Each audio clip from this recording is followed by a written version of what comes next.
Hello दोस्तों, तो स्वागत है आपका अपने यूट्यूब चैनल एच के टेकिंग में। तो दोस्तों, आज के इस अमेजिंग वीडियो में हम बात करने वाले हैं इंग्लिश के कुछ ऐसे स्ट्रक्चर के बारे में जिनको अगर आप सीख लेते हो या उनको रट लेते हो, जिनको याद कर लेते हो, तो आपकी इंग्लिश में इम्प्रूवमेंट होगी और आपकी इंग्लिश को देखकर कोई भी आपसे इम्प्रेस हो सकता है। तो वीडियो को अंत तक ज़रूर देखें और चैनल को सब्सक्राइब भी ज़रूर करें। और वीडियो पसंद आ रहा है तो वीडियो को लाइक तो ज़रूर करना ही है। तो बिना देरी के वीडियो को शुरू करते हैं। सबसे पहले हम बात करने वाले हैं very useful phrase for English improvement. तो उसके लिए सबसे पहला जो फ्रेज़ है वो है नीडलेस टू से। अब इसका क्या मतलब है? नीडलेस टू से यानी कहने की ज़रूरत नहीं है। नीडलेस टू से यानी कहने की ज़रूरत नहीं है। अब इसके जो प्रयोग कैसे करेंगे, इसको कैसे यूज़ में लाना है, ये तो हमने जान लिया कि भाई ये नीडलेस टू से है यानी कहने की ज़रूरत नहीं है। अब ये हमारे कहाँ काम आएगा ये हमें देखना है।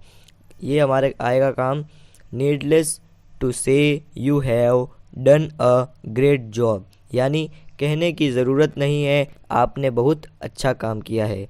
तो मतलब कोई भी वाक्य अगर हम कह रहे हैं किसी को और उसे हम कोई बधाई दे रहे हैं या फिर कोई चीज़ की शाबाशी दे रहे हैं तो उससे पहले इसका यूज़ कर सकते हैं, जैसे कि कहने की ज़रूरत नहीं है, आपने बहुत अच्छा काम किया है।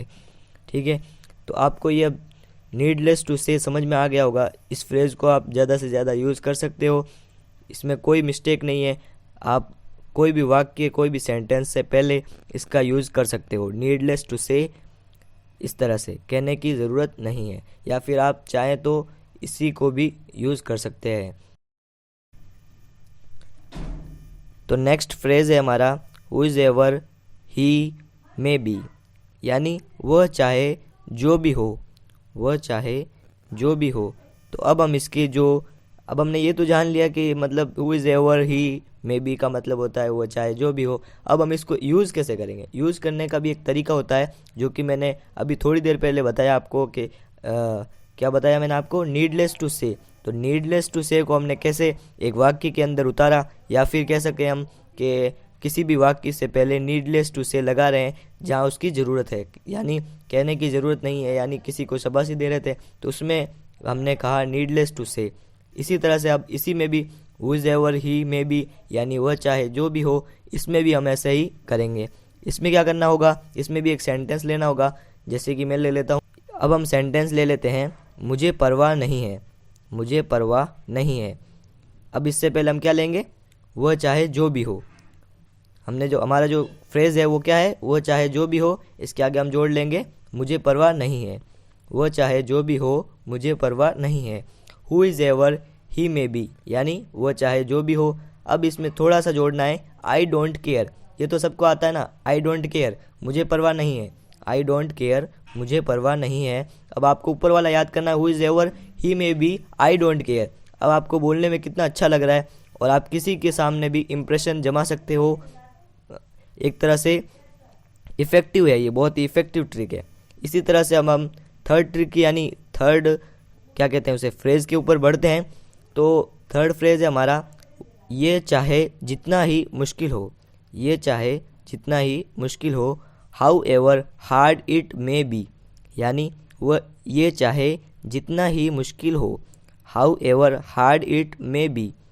तो अब हम इसको यूज़ कैसे करेंगे? यूज़ करने का वही तरीका है, कोई भी वाक्य है, कोई भी सेंटेंस है, उससे पहले हम इसका प्रयोग कर सकते हैं जहाँ हमें ठीक लगे। ऐसा नहीं है कि कोई भी वाक्य उठाया और ये भी जोड़ दिया।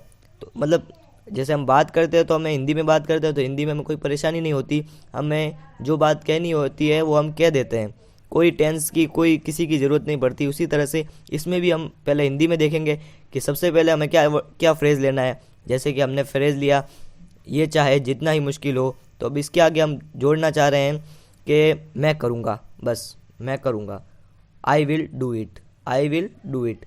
अब हमने क्या फ्रेज़ लिया? How ever hard it may be, तो अब इसके आगे क्या लगाएंगे? I will do it. Simple, इसमें करना कुछ नहीं है, बस एक फ्रेज़ याद कर लो, बाकी सब काम हो जाएगा।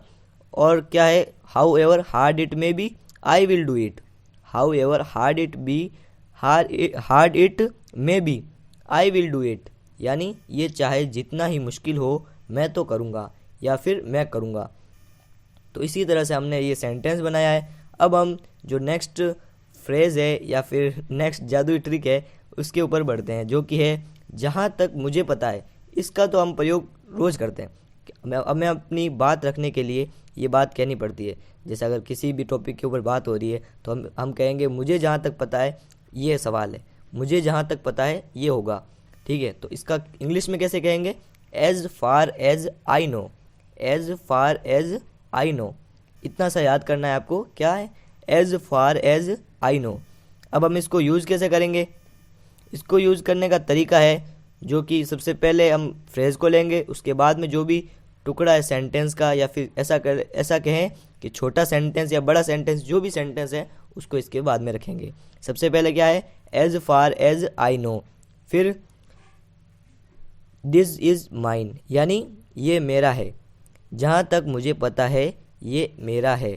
ठीक है, अब ये मेरा है, इसमें मुझे बताना है कि भाई ये जो चीज़ है, अब किसी ने आपकी चीज़ गलती से अगर किसी के पास चली गई है और वो कह रहा है ये मेरा है, तो आप कह सकते हैं कि जहाँ तक मुझे पता है ये तो मेरा है, या फिर ये मेरा है। तो आप इसे इंग्लिश में कैसे कहेंगे? As far as I know this is mine, as far as I know this is mine. तो आपको ये वीडियो कैसा लगा है कमेंट करके ज़रूर बताएं, और अगर आपको वीडियो पसंद आया हो तो वीडियो को लाइक, शेयर एंड सब्सक्राइब ज़रूर करें। और मिलते हैं नेक्स्ट वीडियो में, तब तक के लिए गुड बाय, टेक केयर, अल्लाह हाफिज़, अस्सलामु अलैकुम।